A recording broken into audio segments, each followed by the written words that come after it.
Patriarcas e Profetas. Capítulo 64. A fuga de Davi. Este capítulo é baseado em 1 Samuel capítulos 18 a 22. Depois de matar Golias, Saul conservou Davi consigo, e não permitiu que voltasse à casa de seu pai.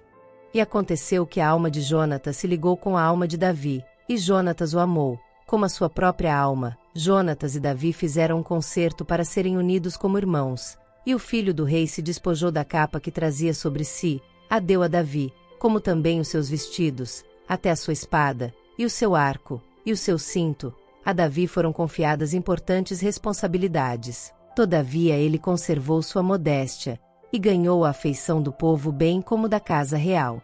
Saía Davi aonde quer que Saul o enviava, e conduzia-se com prudência, e Saul o pôs sobre a gente de guerra. 1 Samuel 18, versos 1, 4 e 5. Davi era prudente e fiel, e era evidente que a bênção de Deus estava com ele. Saul por vezes se compenetrava de sua própria inaptidão para o governo de Israel, e entendia que o reino estaria mais livre de perigo se pudesse haver ligado com ele alguém que recebesse instrução do Senhor. Saul esperava também que sua associação com Davi fosse uma salvaguarda para si mesmo. Visto que Davi era favorecido e defendido pelo Senhor, sua presença poderia ser uma proteção a Saul quando com ele saía a guerrear. Foi a providência de Deus que ligou Davi a Saul. O cargo de Davi na corte dar-lhe-ia conhecimento dos negócios desta, em seu preparo para sua futura grandeza. Habilitá-lo-ia a captar a confiança da nação. Os sofrimentos e dificuldades que lhe ocorreram, em virtude da inimizade de Saul, levá-lo-iam a sentir sua dependência de Deus, e a depositar nele toda a sua confiança. E a amizade de Jonatas por Davi era também da providência de Deus, a fim de preservar a vida do futuro governante de Israel. Em todas estas coisas, Deus estava levando a efeito seus propósitos de graça, tanto em favor de Davi como do povo de Israel. Saul, entretanto, não permaneceu muito tempo amigo de Davi. Quando Saul e Davi voltavam da batalha aos filisteus, as mulheres de todas as cidades de Israel saíram ao encontro do rei Saul, cantando e dançando, com adufes, com alegria e com instrumentos de música. Um grupo cantava. Saul feriu os seus milhares, enquanto outro grupo apanhava o estribilho, e respondia. Porém Davi os seus 10 milhares. O demônio da inveja entrou no coração do rei. Ficou irado porque Davi era mais exaltado que ele no cântico das mulheres de Israel. Em vez de subjugar estes sentimentos de inveja, manifestou a fraqueza de seu caráter e exclamou: 10 milhares deram a Davi, e a mim somente milhares. Na verdade, que lhe falta senão só o reino? 1 Samuel 18, versos 6 a 8. Um grande defeito no caráter de Saul era seu amor à aprovação.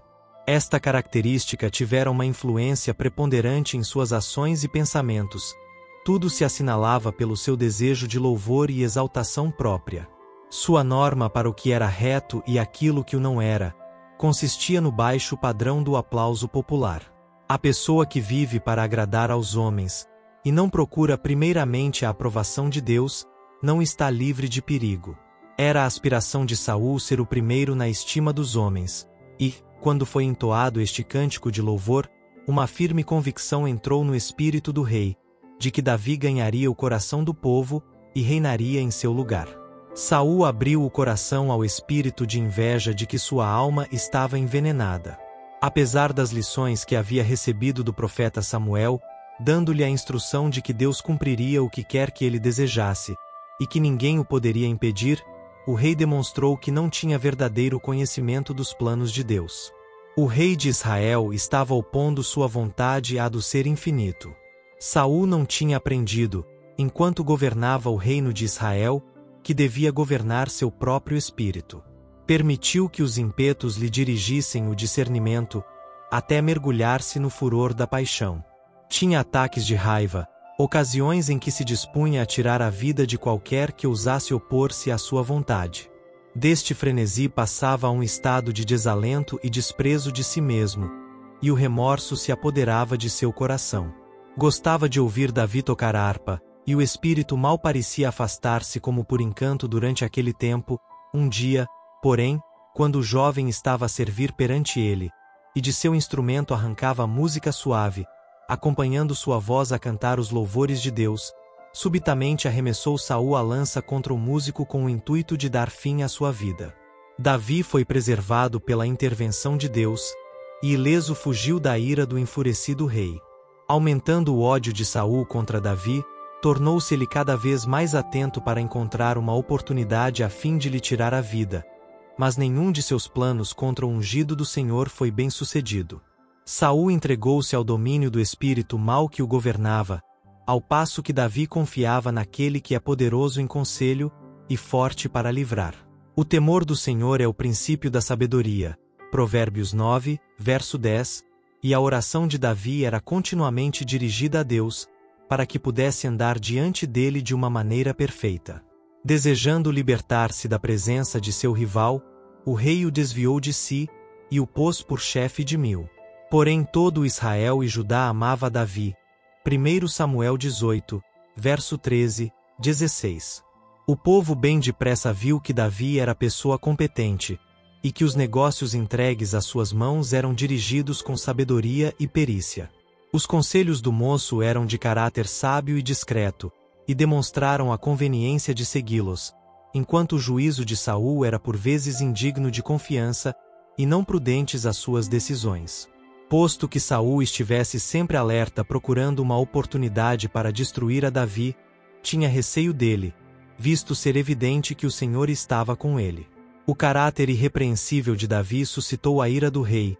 Ele imaginava que a própria vida e presença de Davi lançavam opróbrio sobre ele, visto que contrastadamente apresentavam com desvantagem o seu caráter. Era a inveja o que infelicitava Saul, e punha em risco o humilde súdito de seu trono. Que mal indescritível tem feito em nosso mundo este mau traço de caráter. A mesma inimizade que moveu o coração de Caim contra seu irmão Abel, porque as obras de Abel eram justas, e Deus o honrava, e as suas eram más, e o Senhor o não podia abençoar. Essa mesma inimizade existiu no coração de Saul. A inveja é filha do orgulho, e, se é alimentada no coração, determinará o ódio, e finalmente a vingança e o assassínio. Satanás mostrou seu próprio caráter, incitando o furor de Saul contra aquele que nunca lhe fizera mal. O rei mantinha estrita vigilância sobre Davi, esperando encontrar-lhe alguma ocasião de indiscrição ou precipitação que pudesse servir como desculpa para acarretar-lhe a desonra. Entendia que não poderia ficar satisfeito antes que tirasse a vida do moço e ainda assim estivesse justificado perante a nação pelo seu mau ato. Pôs uma cilada para os pés de Davi, instando com ele para que dirigisse a guerra contra os filisteus com um vigor ainda maior, e prometendo, como recompensa ao seu valor, casamento com a filha mais velha da casa real. A resposta modesta de Davi a esta proposta foi: quem sou eu, e qual é a minha vida e a família de meu pai em Israel, para vir a ser genro do rei? O rei manifestou sua insinceridade, dando a princesa em casamento a outro.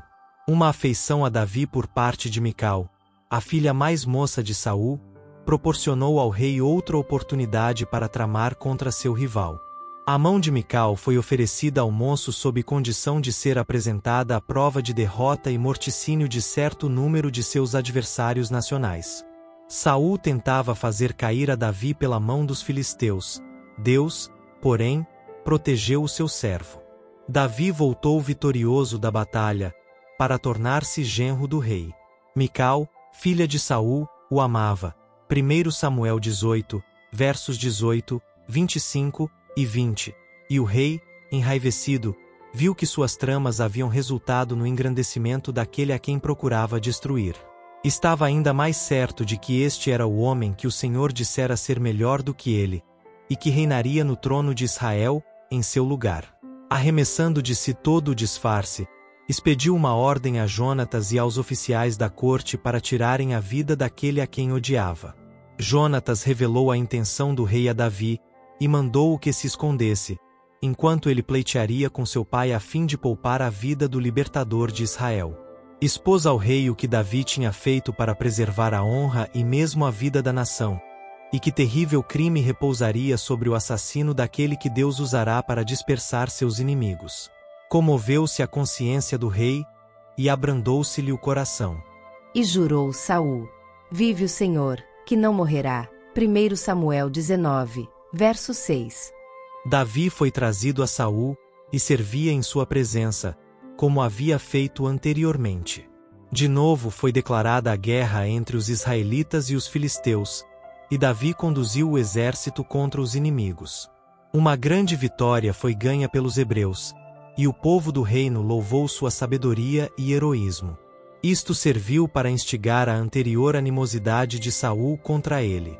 Enquanto o moço tocava perante o rei, enchendo o palácio de suave harmonia, a paixão de Saul venceu e ele arremessou um dardo contra Davi, julgando pregar o músico na parede, mas o anjo do Senhor desviou a arma mortífera. Davi escapou e fugiu para sua casa. Saul mandou espias para que o prendessem quando saísse pela manhã, e dessem fim à sua vida. Mical informou Davi do intuito de seu pai. Insistiu com ele para que fugisse para salvar a vida, e desceu pela janela, possibilitando-lhe assim escapar. Ele fugiu a Samuel em Ramá, e o profeta, sem temer o desagrado do rei, recebeu com satisfação o fugitivo. O lar de Samuel era um lugar pacífico em contraste com o palácio real. Foi ali, entre as colinas, que o honrado servo do Senhor continuou a sua obra. Um grupo de videntes estava com ele e estudavam minuciosamente a vontade de Deus, escutando com reverência as palavras de instrução que caíam dos lábios de Samuel. Preciosas foram as lições que Davi aprendeu do mestre de Israel. Davi acreditava que as tropas de Saul não receberiam ordem para invadir aquele local sagrado, mas lugar algum parecia sagrado à mente entenebrecida do desesperado rei.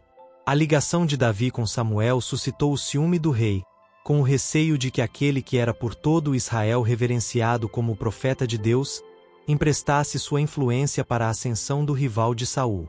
Quando o rei soube onde Davi se achava, enviou oficiais para o trazerem a Gibeá, onde tencionava executar seu intuito assassino.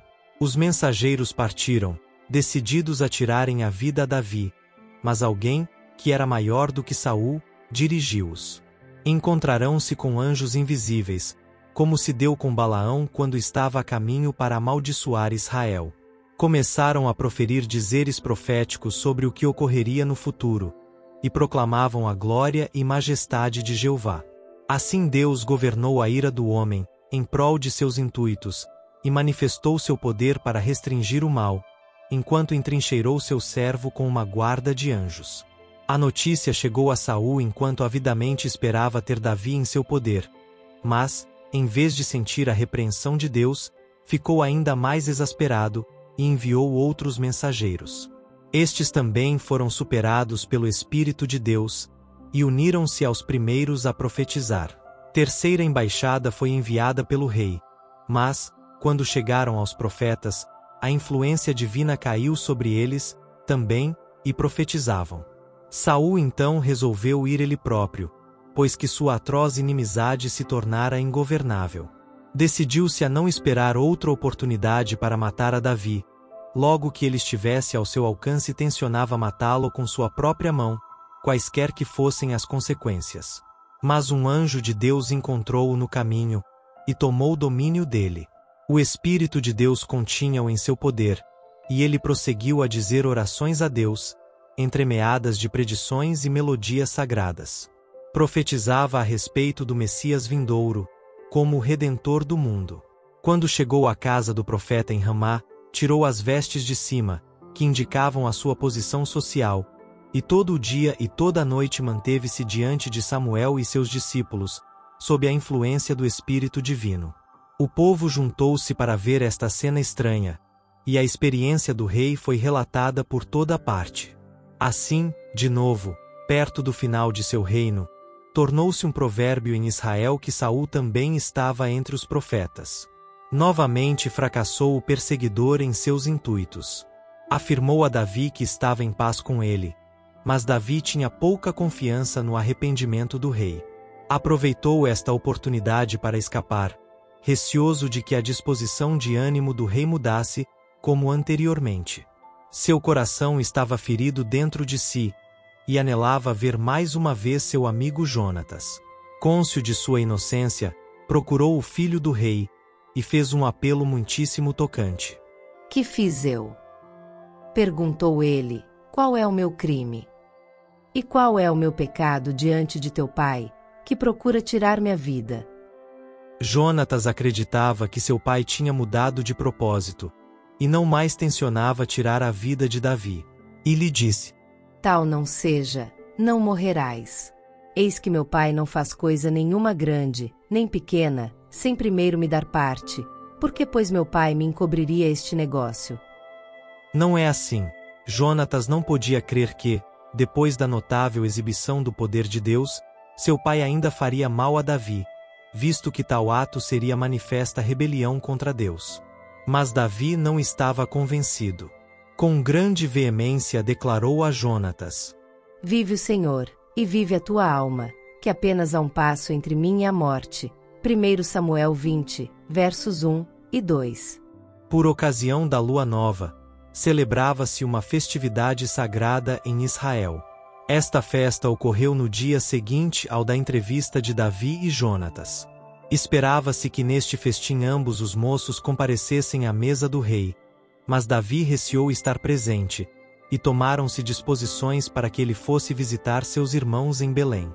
À sua volta devia esconder-se em um campo não longe da sala do banquete, ausentando-se durante 3 dias da presença do rei, e Jonatas notaria o efeito disto sobre Saul. Se este perguntasse sobre o paradeiro do filho de Jessé, Jonatas devia dizer que ele tinha ido à sua casa a fim de assistir ao sacrifício oferecido pela casa de seu pai. Se nenhuma demonstração de ira fosse dada pelo rei, mas respondesse ele: Está bem, não haveria então perigo a Davi em voltar à corte. Mas, se ficasse irado com sua ausência, isto resolveria a questão da fuga de Davi. No primeiro dia da festa o rei não fez pergunta alguma quanto à ausência de Davi, mas, quando seu lugar se achou vago no segundo dia, perguntou: Por que não veio o filho de Jessé nem ontem nem hoje a comer pão? E respondeu Jonatas a Saul: Davi me pediu encarecidamente que o deixasse ir a Belém, dizendo: Peço-te que me deixes ir, porquanto a nossa linhagem tem um sacrifício na cidade, e meu irmão mesmo me mandou ir. Se pois agora tenho achado graça em teus olhos, peço-te que me deixes partir, para que veja meus irmãos. Por isso não veio à mesa do rei. 1 Samuel 20, versos 7 e 27 a 29. Quando Saul ouviu estas palavras, sua ira foi indomável. Declarou que, enquanto Davi vivesse, Jonatas não poderia subir ao trono de Israel, e exigiu que imediatamente se mandasse buscar a Davi a fim de que fosse morto. Jonatas de novo intercedeu por seu amigo, rogando: Por que há de ele morrer? Que tem feito? Este apelo ao rei apenas o tornou mais satânico em seu furor, e a lança que ele destinava a Davi arremessou-a contra seu filho. O príncipe ficou magoado e indignado, e deixando a presença do rei, não mais foi conviva no festim. Sua alma estava abatida de tristeza, quando, na ocasião aprazada, compareceu ao local em que Davi saberia das intenções do rei em relação a ele. Caíram ao pescoço um do outro, e choraram amarguradamente. A negra paixão do rei lançava sombra à vida dos jovens, e seu pesar era por demais intenso para que se pudesse exprimir. As últimas palavras de Jonatas caíram aos ouvidos de Davi, ao separarem-se eles para seguirem seus caminhos diferentes: Vai-te em paz. O que nós temos jurado ambos em nome do Senhor, dizendo: O Senhor seja entre mim e ti, e entre a minha semente e a tua semente, seja perpetuamente. 1 Samuel 20, versos 32 e 42. O filho do rei voltou a Gibeá, e Davi apressou-se a chegar em Nobe, cidade poucos quilômetros distante, e também pertencente à tribo de Benjamim. O tabernáculo tinha sido levado de Siló a este lugar, e ali ministrava Aimeleque, sumo sacerdote. Davi não sabia para onde fugir em busca de refúgio, a não ser para o servo de Deus. O sacerdote olhou para ele com espanto, ao chegar à pressa, e aparentemente só, com o rosto assinalado pela ansiedade e tristeza. Indagou o que o levava ali. O moço estava com receio constante de ser descoberto, e em sua perplexidade recorreu ao engano. Davi disse ao sacerdote que fora enviado pelo rei com uma incumbência secreta, a qual exigia a máxima diligência. Nisto manifestou falta de fé em Deus, e seu pecado resultou em ocasionar a morte do sumo sacerdote. Tivesse declarado plenamente os fatos, e teria Aimeleque sabido o que fazer para lhe preservar a vida. Deus exige que a veracidade distinga seu povo, mesmo no maior perigo. Davi pediu ao sacerdote 5 pães. Nada havia senão pão consagrado em poder do homem de Deus, mas Davi conseguiu remover seus escrúpulos e obteve os pães para matar a fome. Um novo perigo apresentava-se agora. Doeg, o principal dos pastores de Saul, que professara a fé dos hebreus, estava agora a pagar seus votos no lugar do culto. À vista deste homem, Davi resolveu arranjar à pressa outro lugar de refúgio, e obter alguma arma com que defender-se, caso se tornasse necessária a defesa. Pediu a Aimeleque uma espada, e foi-lhe dito não ter ele nenhuma, a não ser a de Golias, a qual fora guardada como uma relíquia no tabernáculo. Davi respondeu: Não há outra semelhante. Damá. 1 Samuel 21, verso 9. Sua coragem reviveu quando tomou a espada que uma ocasião usará para destruir o campeão dos filisteus. Davi fugiu para Aquis, rei de Gate, pois achava que havia mais segurança no meio dos inimigos de seu povo do que nos domínios de Saul. Mas, referiu-se a Aquis que Davi era o homem que matara o campeão filisteu anos antes, e agora aquele que procurara refúgio entre os adversários de Israel, achou-se em grande perigo. Fingindo, porém, loucura, enganou seus inimigos, e assim escapou. O primeiro erro de Davi foi sua falta de confiança em Deus, em Nob, e o segundo seu engano diante de Aquis. Davi havia ostentado nobres traços de caráter, e seu valor moral conquistara-lhe favor entre o povo. Mas, quando lhe sobreveio a provação, sua fé se abalou, e apareceu a fraqueza humana. Via em cada homem um espião e traidor. Em uma difícil emergência Davi olhara a Deus, com os olhos perseverantes da fé, e vencera o gigante filisteu. Acreditava em Deus, e avançou em seu nome. Mas, ao ser perseguido, a perplexidade e angústia quase lhe esconderam da vista o Pai Celestial. Contudo, esta experiência estava servindo para ensinar sabedoria a Davi, pois levava-o a compenetrar-se de sua fraqueza, e da necessidade de constante dependência de Deus. Oh! Quão preciosa é a doce influência do Espírito de Deus vindo ela às almas deprimidas e desesperançadas, encorajando os desfalecidos, fortalecendo os fracos, e comunicando coragem e auxílio aos provados servos do Senhor. Oh! Que Deus é nosso Deus, o qual trata mansamente com os que erram, e manifesta sua paciência e ternura na adversidade e quando somos vencidos por alguma grande tristeza. Todo o fracasso por parte dos filhos de Deus é devido à sua falta de fé. Quando sombras rodeiam a alma, quando precisamos de luz e guia, devemos olhar para cima, a luz além das trevas. Davi não devia ter perdido a confiança em Deus por um momento sequer.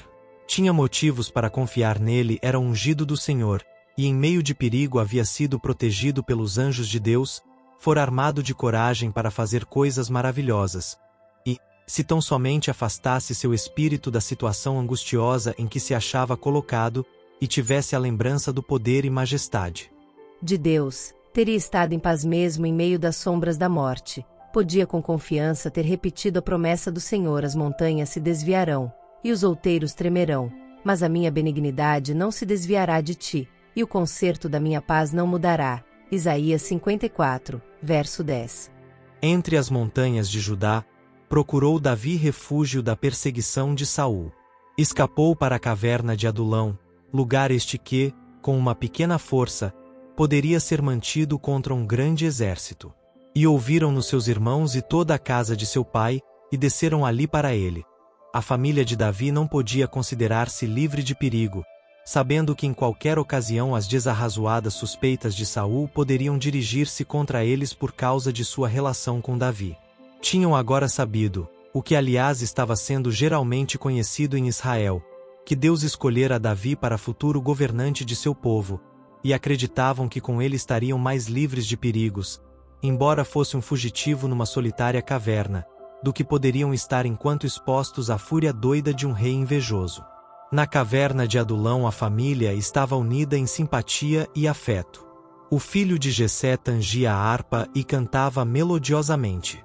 Oh, quão bom e quão suave é que os irmãos vivam em união. Salmo 133, verso 1. Ele tinha provado o amargor da desconfiança por parte de seus próprios irmãos, e a harmonia que tomara o lugar da discórdia trouxe alegria ao coração do exilado. Foi ali que Davi compôs o Salmo 57.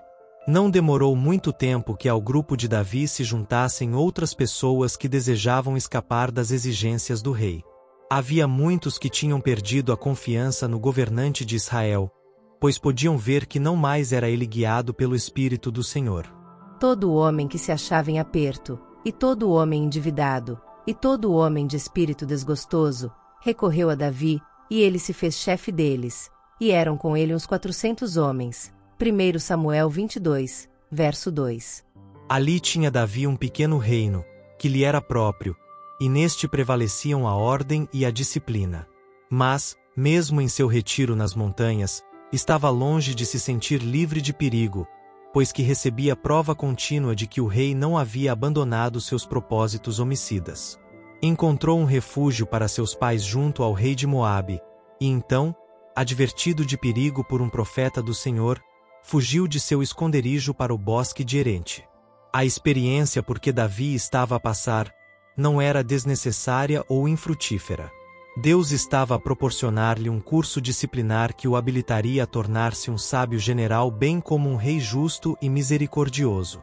Com seu grupo de fugitivos estava a adquirir preparo para assumir a obra que Saul, por causa de sua paixão assassina e cega indiscrição, estava se tornando inteiramente inapto a fazer.